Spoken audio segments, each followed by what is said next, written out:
और आजकल देख सकते हैं माँ बाप को आंख दिखलाना, माँ को मारना, सास और ससुर की गुलामी करना, साली को अप्पी और बाजी कहना, अपनी बहन को फूले से फोन तक नहीं करना, अपने भाई से दुश्मनी है, एक पालिश जमीन के लिए मार धाड़ काट तलवार निकालना है।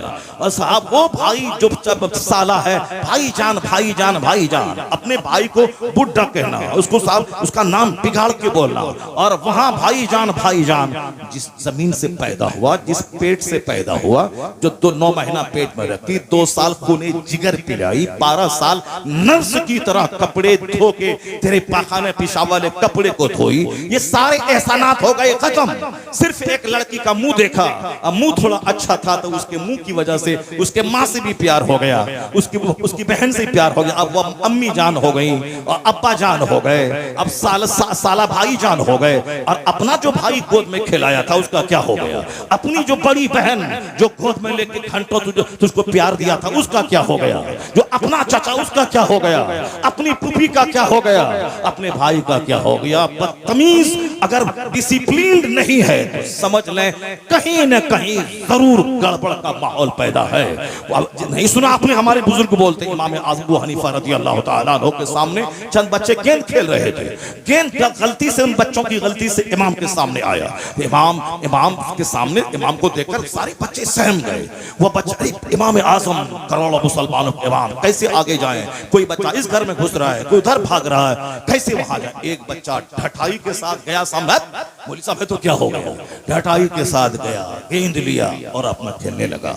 इमाम ने क्या कहा, लगता है कि बुनियाद में खता है, लगता है कि बुनियाद में खता है, लेकिन मेरे जैसे मौलवी की जबान से बात नहीं निकली थी, हम जैसे करोड़ों हनफियों के सरदार वली कामिल की जबान से जुमला निकला था। लोगों ने खामोशी से जब तहकीक की, पता चला वाकई बुनियाद में खता है, क्योंकि इमाम का जुमला था, इमाम का जुमला वो हकीकत पर मबनी हुआ करता है। इसलिए अपने घर में रिश्तों का ख्याल रखें, गुस्से पे कंट्रोल रखें, गुस्से पे कंट्रोल। अक्लमंद वो नहीं है जो सामने वाले को पछाड़ दे, अक्लमंद वो नहीं है।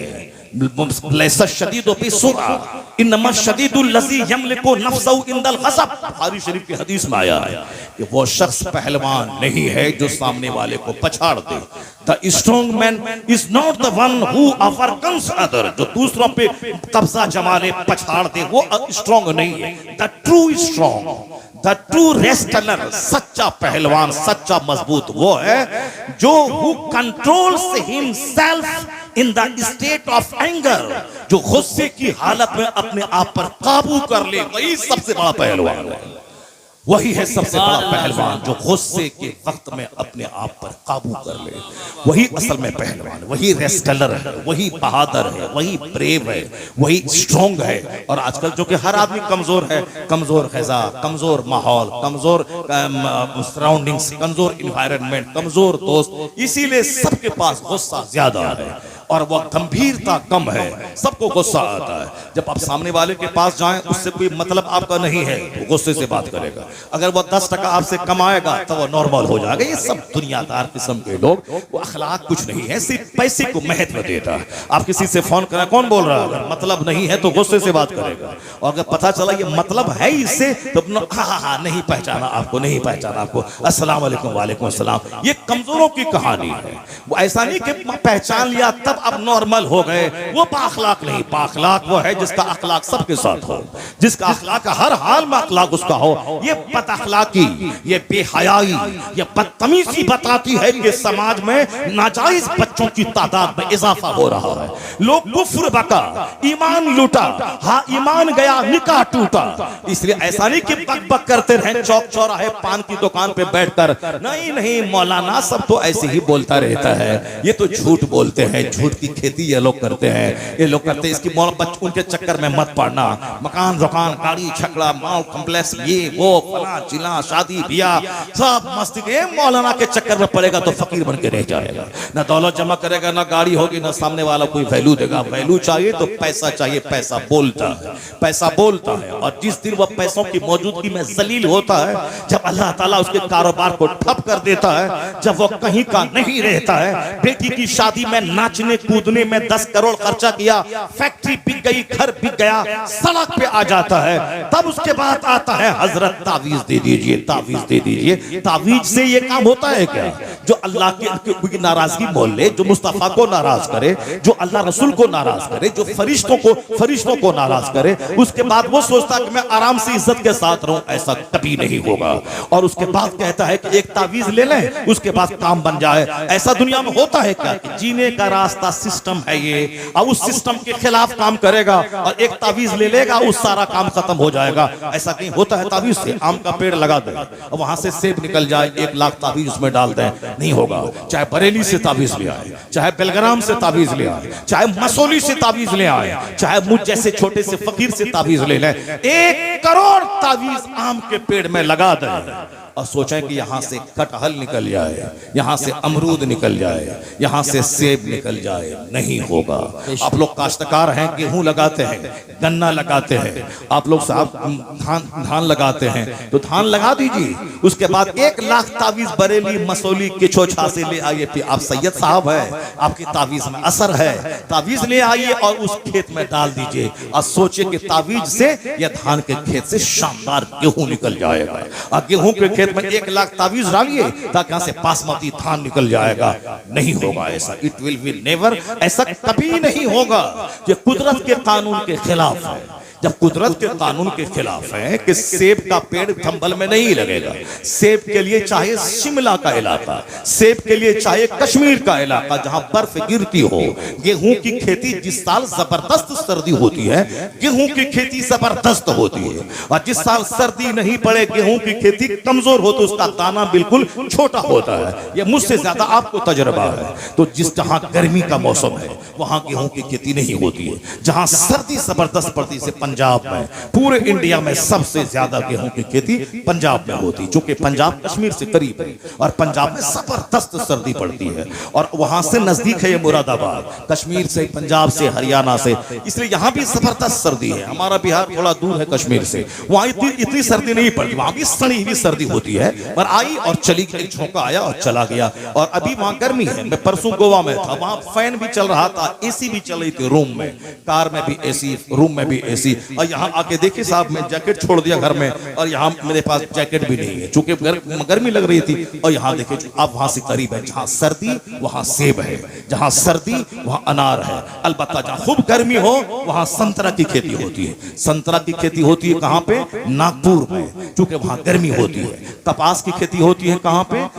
गुजरात और महाराष्ट्र में, चूंकि वहां का माहौल क्लाइमेट गर्म होता है। आम की खेती होती है कहाँ? वो समंदर बंगाल की खाड़ी के किनारे ज्यादा, बंगाल में, आंध्र प्रदेश में मछली की उपज ज्यादा होती है, आंध्र प्रदेश में धान की खेती होती है, आंध्रा में, तेलंगाना में, बाजू में उड़ीसा है, बंगाल है, वो ज्यादा पूरे हिंदुस्तान की आधी खेती उस इलाके में होती। अब तो आप समझ गए होंगे, मैं कोई काश्तकार फार्मर नहीं हूं कि मैं सब खेती की तफसील आपके सामने मैं रखूं। एक बात मैंने बता दी, चूंकि मुझको एक बड़ी बात समझाना है, इसीलिए मैंने उस बात को समझाने के लिए मैंने ये एक छोटी सी मिसाल पेश की है। जैसी जमीन वैसी फसल, जैसी जमीन वैसी फसल, जैसा दरख्त वैसा फल, और हर दरख्त से हर फल नहीं निकलता और हर जमीन से हर तरह की फसल पैदा नहीं होती है। जब ये बात समझ गए तो अब मैं आपसे कहता हूं, ये आज जो हमारा समाज लुच्चों से भर रहा है, डकैतों से भर रहा है, चोरों से भर रहा है, गुटखा खोरों से भर रहा है, सिगरेट और बीड़ी पीने वालों से भर रहा है,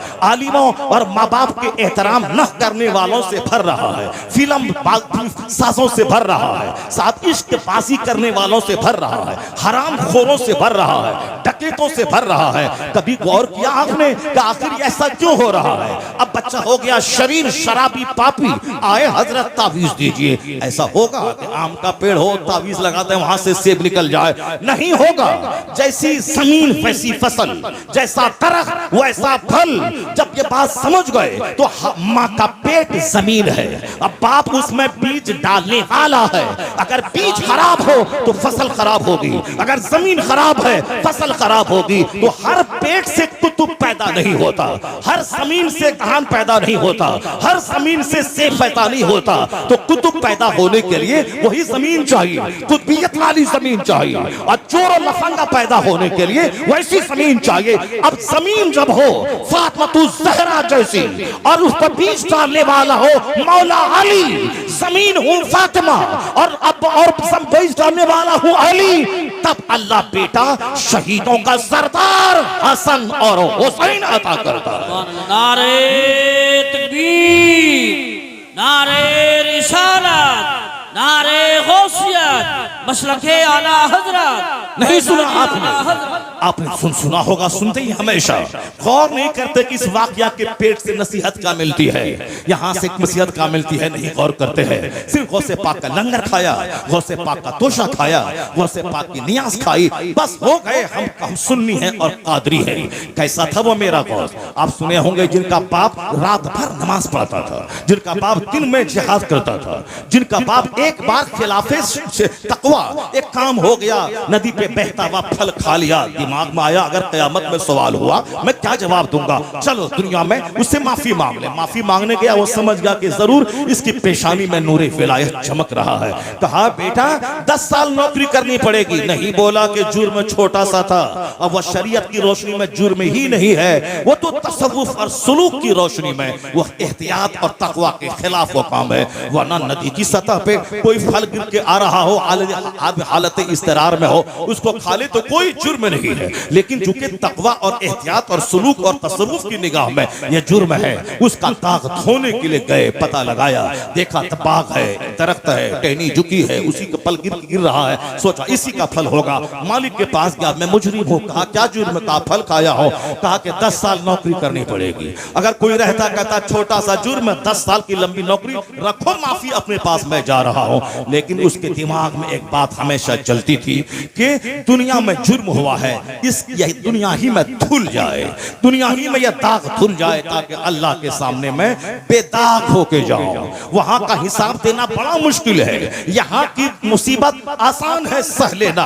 क़यामत के दिन 1 मिनट की तकलीफ ऐसी होगी कि दुनिया का 1000 साल में आदमी के बदन को कुल्हाड़ी से काट दिया जाए। इस शिद्दत जहन्नम की 1 मिनट की शिद्दत के सामने ये तकलीफ कोई माना नहीं रखती। असल शिद्दत तकलीफ वहां की, असल मुसीबत वहां की। जो अल्लाह वाले हैं उसके दिमाग में हमेशा जन्नत रहती है, उनके दिमाग में हमेशा जहन्नम रहता है, उनके दिमाग में दुनिया का मुकाबला नहीं रहता, उनके दिमाग में नेकी का मुकाबला है। वह तहज्जुद पढ़ा है तो मुझे चाश्त भी पढ़ना है, वह चाश्त पढ़ता है मुझे इशराक भी पढ़ना है, वह इशराक पढ़ता है मुझे अवाबीन भी पढ़नी है, वह अवाबीन पढ़ता है मुझे 100 रकात नमाज नफल अलग से पढ़ना है। ये मुकाबला है नेक लोगों का।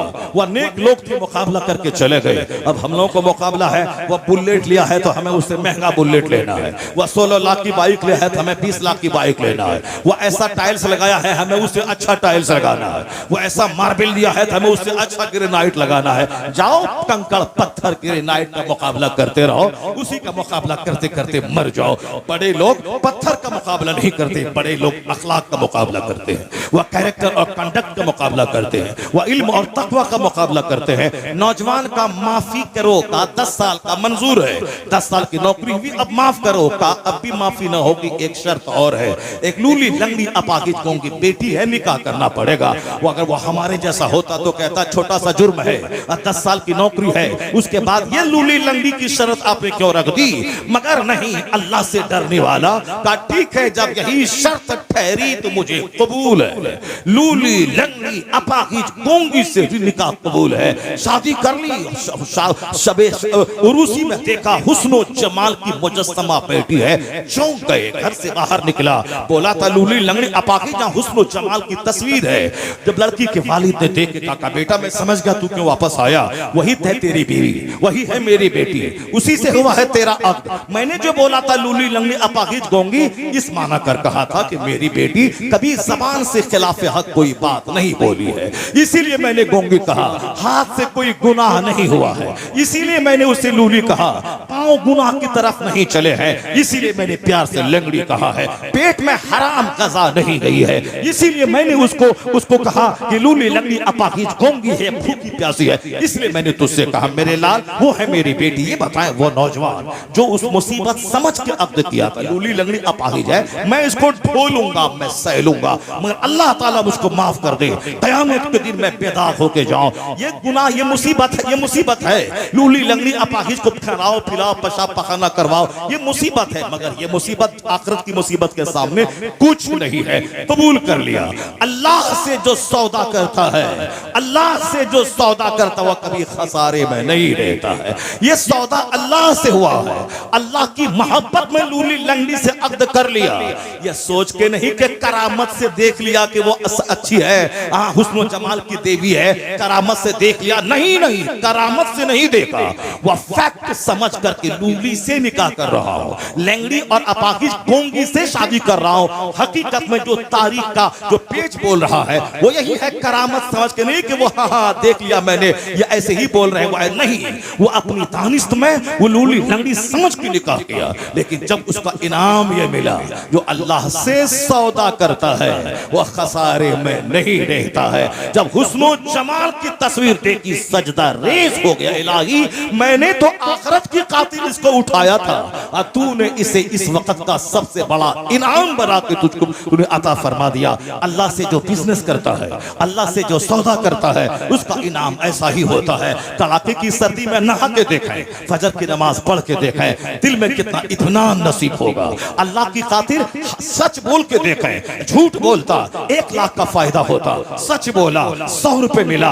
अल्लाह की खातिर इतने हजार को कुर्बान करके देखें, सच बोलकर 1 रुपया कमा के देखें, अल्लाह कितनी बरकतें देता है। 1 करोड़ कमाया, 1 करोड़ डॉक्टर को ले जाके दे दिया, इधर से लाया उधर दे दिया, 10 कमाया और आराम से चैन की गहरी नींद लिया, दिल भी मुतमईन है, बाल बच्चे भी अच्छे हैं। ये उन खरबों रुपए से बेहतर है जो उन हरामखोरों को कभी नसीब नहीं है। अल्लाह से बिजनेस करके देखिए, अल्लाह से मुसीबत मोल लेके देखिए, सच बोल के देखिए, हराम छोड़ के देखिए, बिस्तर छोड़ के नमाज पढ़ के देखिए, काली कलोटी दीनदार औरत से शादी करके देखिए। अगर सिर्फ मुखड़ा देखा, नफ्स की बात मानी, चेहरा देखा, ये नहीं देखा कि जवान हुई है 18 साल में, शादी हो रही 38 साल में, जवान होने के ये 20 साल कैसे गुजरे, कहां गुजरे, कैसा गुजरा, हॉस्टल में कैसे रही, स्कूल में कैसे रही, कोचिंग सेंटर में कैसे रही, अपने बाप के घर में जवान होने के बाद 20 साल तक कैसे रही। नहीं आपने पूछा, न आपने पता लगाया,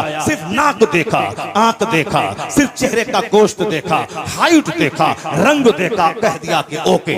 जब पता चला बाद में उसके 4 हमल चोर दरवाजे से सदर हॉस्पिटल में गिराए जा चुके हैं, कहा नहीं नहीं वो तो मेरे लिए ही पैदा हुआ है। खबीस को खबीसा चाहिए, खबीसा को कबीस चाहिए। जब तू भी यूज्ड है और वो भी यूज्ड है, जब तुम दोनों सरेंडर कर गए, चलो दुनिया में चलता है, जो हुआ सो हुआ, अब नहीं होना चाहिए। ये खबीस वो खबीसा, बताएं खबीस और खबीसा जब दोनों मिलेंगे तो जो फसल पैदा होगी वो किस कदर खबीस फसल पैदा होगी, जलीली फसल पैदा होगी। ये भी यूज्ड है, कोई इस्लामबाजी में लगा है, कोई मुश्तसनी में लगा है, कोई जनाकारी में लगा है, कोई तमाइफ के कोठे पे लगा है, कोई हरामकारी में लगा है, और उस तरफ भी शादी के 20 जवान होने के 20 साल हो गए। ये बाप कहां है? मुस्तफा ने कहा है जवान होने के बाद शादी फौरी दिला दे, अगर तू नहीं दिलाएगा औलाद का पांव फिसल जाए, उस गुनाह में तू भी शरीक समझा जाएगा। पांव फिसले लड़की का मुजरिम हो बाप, पांव फिसले लड़के का मुजरिम हो बाप। बुखारी की हदीस में आया है, ऐसा नहीं कि कोई कमजोर हदीस है, बुखारी शरीफ में आया है। जवान होने के बाद अगर औलाद की शादी में ताखीर हुई, ताखीरे निकाह की वजह से बच्चे का पांव फिसल गया या लड़की का पांव फिसल गया, उस जुर्म में माँ बाप शरीक समझे जाएंगे। इसीलिए तुम शादी फौरी दिला। ये जो आज जनाकारी फैल गई है उसमें देर की शादी का 90% दखल है। मुस्तफा से हट के लोगों ने फैसला शुरू किया, नहीं लड़की पढ़ रही है, एमए करेगी, पीएचडी करेगी, उसके बाद उसकी शादी होगी, पीएचडी करने की उम्र होगी 40 साल। 40 साल के बाद औरत बूढ़ी हो जाती है, 50 साल के बाद मर्द बूढ़ा हो जाता है। साहब 10 साल मैट्रिक का हो रहा है, उससे पहले 5-6 साल ऐसे गुजर गए, इंटरमीडिएट के 2 साल हो गए, 3 ईयर डिग्री ऑनर्स के 3 साल हो गए, पीजी के 2 साल हो गए, पीएचडी के 4 साल हो गए, उसके बाद साहब जॉब तलाशने में टाइम लग गया, 30 साल की हो गई। 40 साल की हो गई, अब साहब शादी नहीं, जॉब लगेगी, नौकरी लगेगी, तब शादी होगी। उधर भी लड़का, उन्होंने 10+2 किया, 3 इयर्स ऑनर्स डिग्री क्लास किया कॉलेज में, पीजी किया, पीएचडी किया, नौकरी की तलाश की, उम्र हो गई 35 साल 40 साल, नहीं जॉब मिलेगा तब शादी होगी। चाहे इस बीच में हर महीने तवाइफ के कोठे पे जाए चलेगा, मगर नौकरी मिलेगी तब शादी होगी। मैं कहता हूं बेयकीना तेरे घर में 5 लोग हैं, सारे लोग उसी कमाई में खा रहे हैं, अगर इस जवान बेटे की बीवी एक आ गई, एक परिवार बढ़ गया, तो उससे क्या हो जाएगा? उसके लिए 1 लाख की नौकरी चाहिए, नौकरी करेगा तब खाना, तब वो एक औरत आएगी, तब वो खाना खाएगी। यहाँ यकीन कमजोर हुआ, तो इसलिए कमाई करोड़ है, चेहरा सबका उतर